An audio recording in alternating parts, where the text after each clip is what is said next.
బెదిరించో ఏదో చేసి మీరు పెళ్లి అయితే చేసుకున్నారు అంతేనా? ఎవరిని బెదిరించి? బ్లాక్ మెయిల్ చేసి? అలా లేదు, ఫుల్ తన మనస్ఫూర్తిగానే జరిగింది. కదా టేస్ట్ అది నా కొంచెం ఇబ్బందిగా అనిపించింది. ఓకే, కొంచెమే తాగానులేండి, అప్పటికే తలుపులు కొట్టేసి తీసుకొచ్చేసరి. ఓకే, ఎక్కువ తాగితే ఏమయ్యేదో కానీ కొంచెం వెళ్ళింది. అంటే మీ మీద ఎంత లవ్ ఉంది కదా రాజుగారికి. సో అంటే ఒకవేళ మీరు నో చెప్పినుంటే ఏమైతుండే రాజుగారు? అంటే ఎప్పుడన్నా ఒకసారి ఊహించుకున్నారా మీరు అది? అంటే లవ్ చేసి మోసం చేసి వదిలేస్తే ఆయన వేరే డిప్రెషన్లోకి వెళ్ళిపోయి ఉండే. ఒకవేళ నేను అలాగే గనక లవ్ చేయకుండా కంటిన్యూగా అలా అనుంటే మేబీ ఎవరైనా లీవ్ చేసి వదిలేస్తారు కదా, బాధపడుతూ. నేను అలాగే అనుకునేదాన్ని, కానీ లవ్ చేసి మోసం చేసి వదిలేస్తే తప్పు. ఓకే, సో అంకిత గారు ఫస్ట్ అబ్బాయి లాగా ఉన్నప్పుడు ఎలా ఉండే? ఏ హీరో లాగా ఉండే? నిజం చెప్పండి. సరే మీరు చెప్పకండి, సో రాజు గారు చెప్తారు. హీరో లాగానా? జస్ట్ అంటే హీరో లుక్ అని ఉండే. అంటే ఇందాక మీరు చూసారు కదా, మీకు ఏమైనా అనిపించిందా? ఏదైనా హీరో విజువల్ ఎట్లా వెళ్ళింది? కనిపించింది నాకు, రాజు గారు లాగా అనిపించారు. నిజమా? అవును, కొంచెం ఫేస్ కట్. మా వారు విరాట్ కోహ్లీలా కనపడతారు. అవును, కొంచెం లుక్ ఉంది. అవును, అదే ఉంది. అవును, కానీ అంటే మీకేమన్నా అనిపించింది? ఎవరి లుక్ లాగా అనిపించింది అంకిత గారి ఫోటో చూస్తే? అబ్బాయి లాగా? నాకు హీరో లుక్ లో నాకు వేరే వాళ్ళతో కంపారిజన్ రాలేదు. హీరోయిన్ లుక్ వచ్చిందా ఏంది? లేదు, నేను ఎప్పుడు చూసానో తెలుసు ఆ ఫోటో. నాకు తెలిసి ఆయన అసలు ఆ ఫోటో ఒకప్పుడు ఇక్కడ ఉండే, అది నార్మల్ అసలు వద్దు, ఆ ఫోటో నేను చూడను. ఓకే, నాకు ఇష్టం లేదు అలాంటిది, నేను చూడను. నేను ఎలా చూశాను, నన్ను ఒక అమ్మాయిగా చూశారు ఆయన. ఆయన తాట అట్లనే ఉంటది. ఆ ఫోటో అప్పుడు అక్కడ పెట్టడానికి అక్కడ కారణమైంది. ఓకే, అంటే తీపిచ్చేసిండు. కొద్ది రోజులు దాన్ని రివర్స్ కూడా చేసి పెట్టా ఆ ఫోటోని, మళ్ళీ తిప్పారు దాన్ని. ఓకే, అయితే అబ్బాయి నుంచి అమ్మాయిగా చేంజ్ అవ్వాలంటే చాలా కష్టం, అవునా? ఎన్ని స్ట్రగుల్స్ పడ్డారు మీరు? నేనైతే ఫస్ట్ ఒక వివక్షత అనేది మనం ఎదుర్కొంటామని మనం ఫస్ట్ పెట్టేసుకోవాలి. మనం ఎప్పుడైతే మారుతామో అప్పుడు ఫ్యామిలీ లైఫ్ని, పర్సనల్ లైఫ్ని ప్రతి ఒక్కటి సాక్రిఫైస్ చేయాలి. ఇంకా ట్రాన్స్ కమ్యూనిటీతోనే బ్రతకాలి, అది మైండ్లో పెట్టుకోవాలి. ఇంకొకటి, డబ్బు కోసం అయితే మేము అసలు ఆ మైండ్ సెట్తో రాము. మేము నార్మల్గా ఒక అమ్మాయిగా మారాలి, మేము ఇది అని తెలుసుకుని అందరినీ దూరం చేసుకుని కమ్యూనిటీలో రావడము, గ్యాదర్ అవడము. తర్వాత ఇంకా యాజ్ యూజువల్ ఇంకా అందరూ వదిలేసిన తర్వాత మన దగ్గర ఏముంటది, భిక్షాటన చేసుకోవాలి. ఫస్ట్ భిక్షాటన తర్వాత మీకు ఇంకా ఆప్షనల్గా అన్నీ ఇస్తారు, సెక్స్ వర్క్ ఇలా అన్నీ ఉంటాయి. మనం తీసుకునే దాన్ని బట్టి ఉంటది. అంటే మీకు ఆప్షనల్ గా ఇస్తారా? అంటే నువ్వు అంటే ఎవరు ఫోర్స్ చేయరు నాన్న, మనకుండే వృత్తులు ఇవి, మనం ఇవి తప్ప మనం ఏమి చేయలేం, మీ ఇష్టం, మీరు చేయగలను, మీరు ఉండగలను, మేము అమ్మాయిగా మారాలి అనుకుంటే మనకి ఈ ఆప్షన్సే ఉన్నాయి. లేదు మేము లైఫ్లో జాబ్ చేసుకుని బ్రతకాలనుకుంటే మీ ఇష్టం అని చెప్తారు.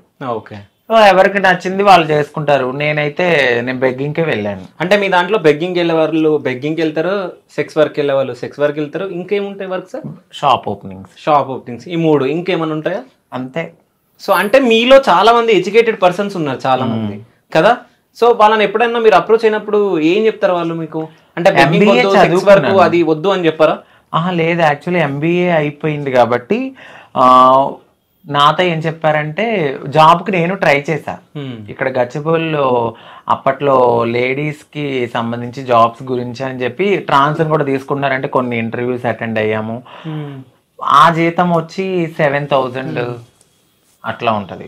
ఆ 7,000కి నేను ఎలా బ్రతకాలి? ఇప్పుడు ఒక ఫ్యామిలీతో కలిసి ఉండే నేనైతే ఆ 7,000కి నేను బ్రతకగలను, ఆ 7,000లో నేను బ్రతకలేను. నేను ఇటు సర్జరీలు చేయించుకోవాలి, ట్రీట్మెంట్స్ తీసుకోవాలి, హార్మోన్స్ తీసుకోవాలి, థెరపీస్ తీసుకోవాలి, అన్నీ ఉంటాయి మాకు. ఇవన్నిటి మీద 7,000కి నాకు అవ్వదు కదా, రెంట్ ఎక్కడ కట్టుకోవాలి? నేను ఈ వర్షంలో వెళ్తానంటే ఆ 7,000కి ఎక్కడ రెంట్కి ఇస్తారు? ఇంక నేను ఏం చెయ్యాలి? ఆప్షనల్గా నాకు అవ్వద్దు, సో నేను బెగ్గింగ్కి వెళ్తాను, నేను ఎంతో కొంత తెచ్చుకుంటాను. అలా నేను బెగ్గింగ్కి అయితే మాకు ఫస్ట్ ఆఫ్ ఆల్ అన్ని డోర్లు మూసేసుకున్న తర్వాత ఈ వేనే మేము వెళ్తాం. కావాలని అయితే ఆ వేకి అసలు వెళ్ళాలనుకోం. అంటే మీరు అబ్బాయి నుంచి అమ్మాయిగా చేంజ్ అయిన తర్వాత చాలా ట్రీట్మెంట్ ఉంటుందా? ఓకే, అసలు ఏమేమి ట్రీట్మెంట్ ఉంటుంది ఇప్పుడు? మీరు హార్మోన్స్ తీసుకోవాలి. తర్వాత కొంతమంది గైడ్ లైన్స్ లేని వాళ్ళు ఫస్ట్ సర్జరీకి వెళ్ళాలి. సర్జరీకి వెళ్ళాలంటే ఇంత అమౌంట్ అని ఉంటుంది. చిన్న అమౌంట్ నుంచి పెద్ద అమౌంట్ ఉంటుంది. 2 lakhs లో అయ్యేది ఉంటుంది, 5 lakhs లో ఉంది, 10 lakhs కూడా ఉంది. సో ఇవన్నీ అమౌంట్స్ కావాలి కదా మనకి. ఆ సర్జరీ అవ్వాలి. దాని తర్వాత బ్రెస్ట్ ఇంప్లాంటేషన్, అది ఆ సర్జరీస్ ఉంటాయి. ఇంకా మనకు కావాలంటే లేజర్ ట్రీట్మెంట్స్ అని, బాడీ షేపింగ్ అని, అన్నిటికీ ఒక్కొక్క సర్జరీ ఉంటుంది.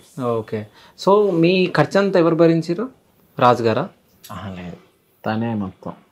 ఆయన నా లైఫ్ లోకి రాకముందే, నేను అన్ని అయిన తర్వాతే ఆయన నాకు లైఫ్ లోకి వచ్చారు. దాని తర్వాత అసలు మీకు ఎప్పుడు మనీ పెట్టలేరా హాస్పిటల్కి? ఇంకేముంటాయి, ఇంకేం లేదే. పెళ్లి తర్వాత ఏం చేసుకోవాలి ఇంకా? ఓకే, ఆయన రాకముందే నేను అన్ని నాకేమేమి అవసరం అన్ని చేయించేసుకున్నాకనే ఆయన నా లైఫ్ లో చూసా అప్పుడు. ఓకే, అంటే ఇప్పుడు సర్జరీ చేయించుకున్న తర్వాత పెళ్లి తర్వాత ఏమైనా ప్రాబ్లమ్స్ వచ్చినాయా మీకు? రాలేదండి. ఓకే, అంటే వస్తాయా ఎవరికన్నా? ఓకే, అలా వచ్చి చనిపోయిన వాళ్ళు కూడా రావచ్చు. అది లైఫ్ స్పాన్ ఏంటంటే ఇన్ని సర్జరీలు అయితే బాడీ తట్టుకోలేదు కదా. ఎనాస్థేసియా ఎక్కువ తీసుకునే కొలది మన బాడీ కంట్రోల్ అనేది మనలో ఉండదు. ఇప్పుడు నేను చూడడానికి కొంచెం దిట్టంగా ఉన్నానా, నాకు ఆ చేతిలో ఓపిక గానీ అంత తక్కువ ఉంటది.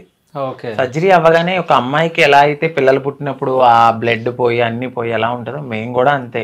లిటరల్లీ కొద్దిగా ఇప్పుడు వెన్నుపూసకి మాకు ఇంజెక్షన్స్ ఇస్తారు, ఆ నడు నొప్పి ఉంటది. ప్రతిదీ పెయిన్ తోనే. ఒక ముళ్ళ బాటలో నుంచి గులాబీ ఎలా అవుతుందో మేము కూడా అంతే. ఓకే, సో ఆ గులాబీని రక్షిస్తున్న రాజుగారా? అంతే, అలాగే చెప్పాలి. చాలా బాగా చూస్తారు. సో పెళ్లి తర్వాత చాలా మంది బయటికి వస్తున్నారు కదా, మీ తోటి ఎవరైనా సజెషన్ తీసుకొని పెళ్లి చేసుకున్న వాళ్ళు ఉన్నారా? నేనైతే చెప్తానండి ఫస్ట్. అలా అడిగి చేసుకున్న వాళ్ళు కూడా ఉన్నారు. కానీ మీడియా ముందుకు రాని వాళ్ళు కూడా ఉన్నారు, అంటే అక్కడక్కడ చేసుకున్నారు. సో నేనైతే ఒకటే చెప్పా, అండర్స్టాండింగ్ తో చేసుకోండి. గొడవలు అవుతాయి. ఇప్పుడు వైఫ్ అండ్ హస్బెండ్ అన్నాక గొడవలు అవుతాయి.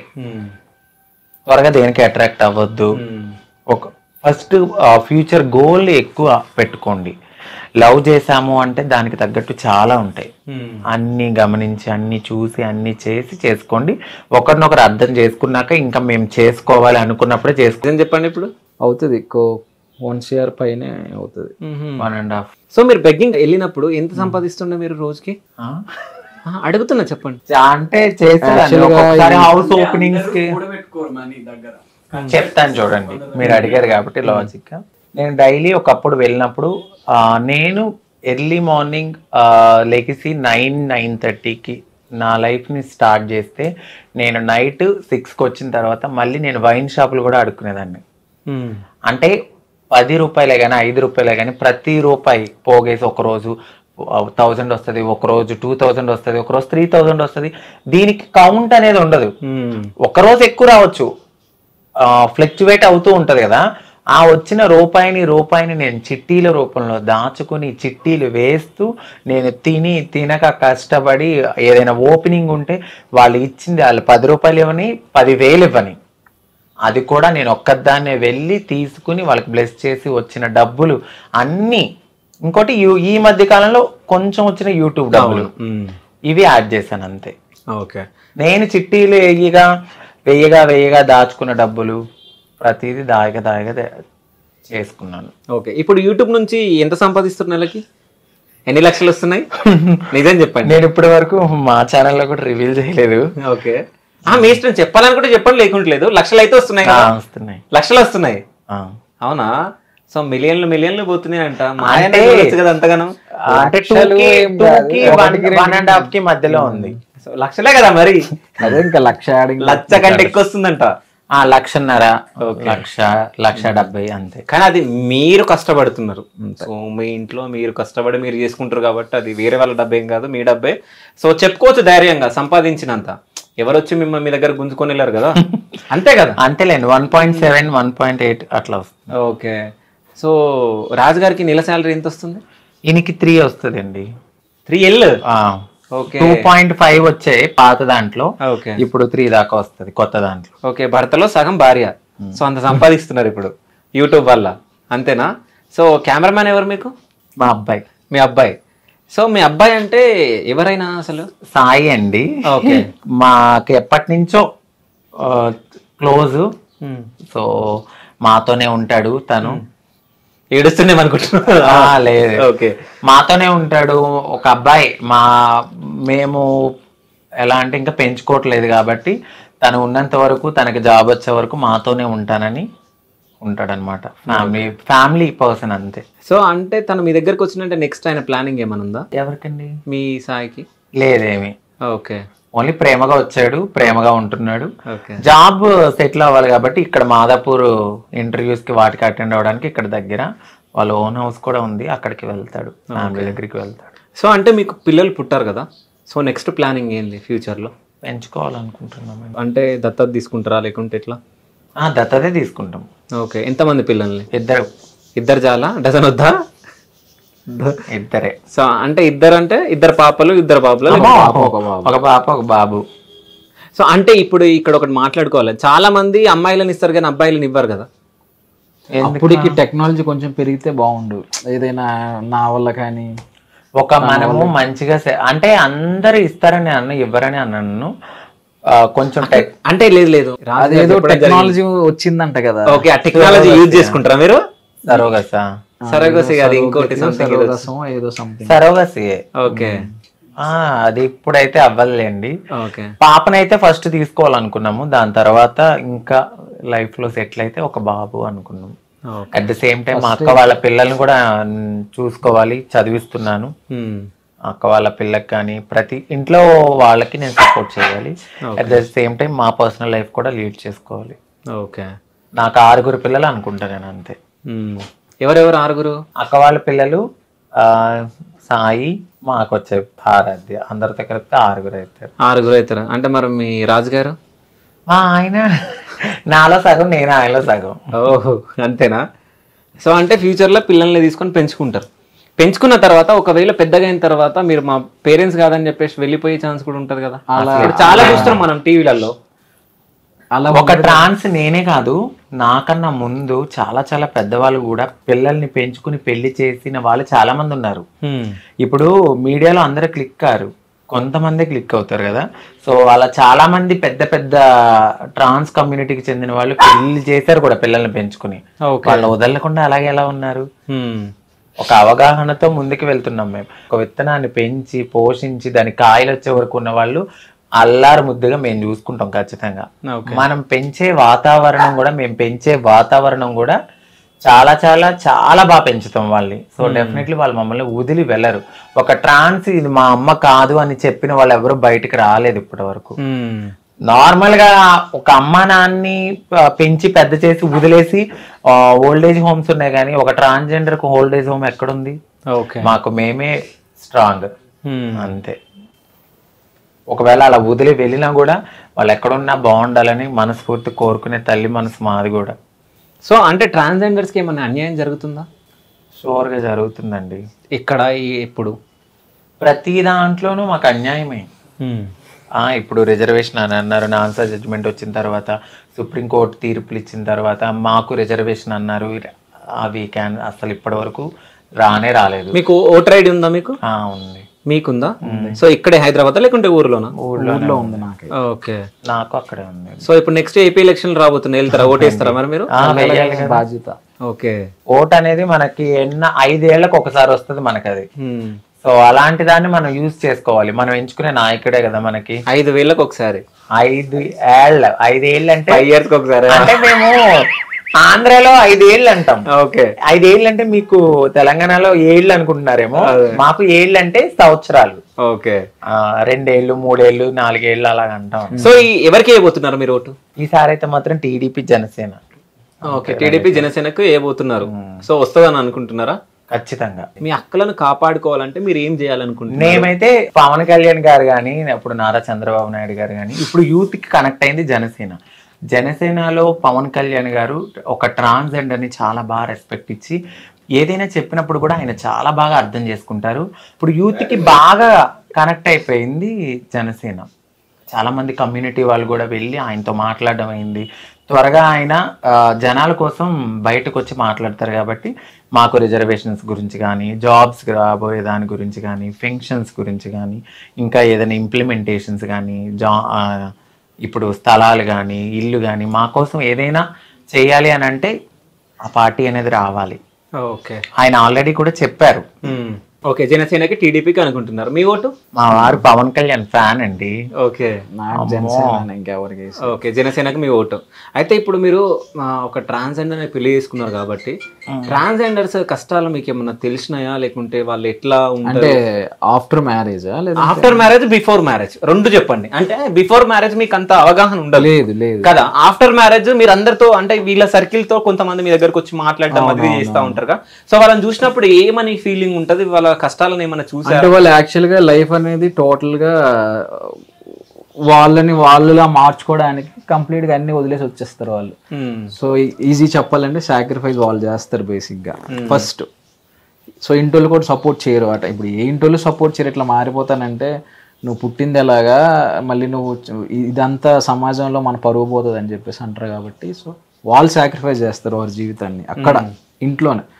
సో ఇంటోళ్ళు ఆ టైంలో వాళ్ళకి సపోర్ట్ చేయరు. వీళ్ళు ఇంప్రూవ్ అయ్యి బాగా ఇచ్చేసిన తర్వాత మళ్ళీ లాక్కునే ఇంటోళ్ళు కూడా ఉంటారు, స్టార్టింగ్ నుంచి సపోర్ట్ చేసే ఇంటోళ్ళు కూడా ఉంటారు. సో ఏదైనా కానీ వాళ్ళు సాక్రిఫైస్ అయితే చేస్తారు, కష్టాలు చాలా పడతారు, నేను చూస్తూనే ఉంటాను. అయితే మీ పెళ్ళైన తర్వాత ఎప్పుడన్నా తిను మీ దగ్గర ఏడ్చిన రోజులు ఉన్నాయా?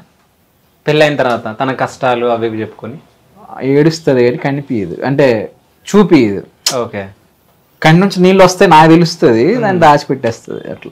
ఓకే, ఇంకా కష్టాలు నేను అన్ని తెలుసు ఓవరాల్ గా. సో A to Z తన గురించి నాకు తెలుసు కాబట్టి ఇంకా తెలియాల్సినవి ఏమీ లేవు. ఓకే, మామూలుగా అదే కొంచెం ఇప్పుడు ప్రెషర్ ఎక్కువ అయింది, కొంచెం ఇల్లు కొంచెం హెవీ బడ్జెట్ అయిపోయింది కదా. సో బంగారం అది ఇది తను ఇష్టంగా కొనుక్కునే బంగారం పెట్టుకుంది కదా. సో అది ఇది గుర్తొచ్చి కొంచెం అప్పుడప్పుడు స్ట్రగుల్స్ అవి గుర్తొచ్చి ఏడుస్తుంటది. ఓకే, సో అంటే మీరు ట్రాన్స్జెండర్ గా చేంజ్ అయినప్పుడు ఎంత డబ్బు ఖర్చు అయింది మీకు? నాకు అయిందండి 10. సో అంటే మీకు ఆపరేషన్ 10 లక్షలు ఖర్చు అయిందా? అవునండి. ఓకే, అంత డబ్బు ఎక్కడి నుంచి వచ్చింది మీకు? ఇట్లానే భిక్షాటన చేసుకోవడము, కొంచెం మా ఫ్రెండ్స్ అప్పిచ్చారు నాకు. ఓకే, ఒకరు 3 లక్షలు ఇచ్చారు, ఒకరేమో 2 లక్షలు ఇచ్చారు. ఆ తర్వాత కొద్ది కొద్దిగా వాళ్ళకి తీర్చుకుంటూ చిట్టీలు వేసుకుంటూ తీర్చాను నేను. ఓకే, అయితే ఇప్పుడు ట్రాన్స్జెండర్ కి ఒక చెడ్డ పేరు ఉందండి. ఎట్లా అంటే సెక్స్ వర్క్ చేస్తారు, అది ఇది రోడ్ల పైన తిరుగుతారు, అది ఇది. అంటే మీ దగ్గరికి ఎవరన్నా వచ్చినప్పుడు వాళ్ళకి ఏమైనా సజెషన్లు ఇస్తారా మీరు? అంటే ఆ వర్క్ వద్దు మనకి, ఇట్లా ఉండండి మీరు. ఒకవేళ ఎవరన్నా అబ్బాయిలు మీ దగ్గరకు వచ్చి మేము చేంజ్ అవ్వాలనుకుంటున్నాం అన్నప్పుడు మీరు ఏం సజెషన్లు ఇస్తారు వాళ్ళకి? సెక్స్ వర్క్ అనేది నాకు తెలిసినంత వరకు, ఇప్పుడు నన్ను వదిలేయండి, ఇప్పుడు నాకు పెళ్ళయింది కాబట్టి అది వేరు. సెక్స్ వర్క్ చేయడం అనేది ఆపేయాలనుకున్నప్పుడు మాకు ఫస్ట్ ఒక ఉపాధి అనేది ఇవ్వాలి. ఇప్పుడు చూస్తూ ఒక మనిషి ఆకలి చచ్చిపోతుంటే ఎవరు ఊరుకోరు కదా. ఒక రకంగా సెక్స్ వర్క్ మా కమ్యూనిటీలో కొంతమంది చేయడం బట్టే కొన్ని మానభంగాలు అలాంటివి అనేవి తగ్గినాయి. ఇప్పుడు కావాలని ఎవ్వరు వాళ్ళ ఒళ్ళు తీసి వేరే వాళ్ళకి అర్పించాలని ఎవ్వరు అనుకోరు. ఏదో ఒక ఉపాధి లేకో, వాళ్ళకు ఒక జీవితం లేకో, ఇక బ్రతకలేని స్థితిలో కూడా బ్రతకాలి, ఇటు తల్లిదండ్రులు దూరం చేసి నా కడుపు నేను కాల్చుకుని ఏదో చేయాలి అన్న ఉద్దేశంతో ఈ మధ్యకాలంలో కొంతమంది చేస్తున్నారేమో తప్ప మాకేమి సరదా ఎక్కువ మా కమ్యూనిటీ వాళ్ళకి ఏదో ఇదైపోయి అయితే ఖచ్చితంగా చేయరు. ఒక మంచి ఉపాధి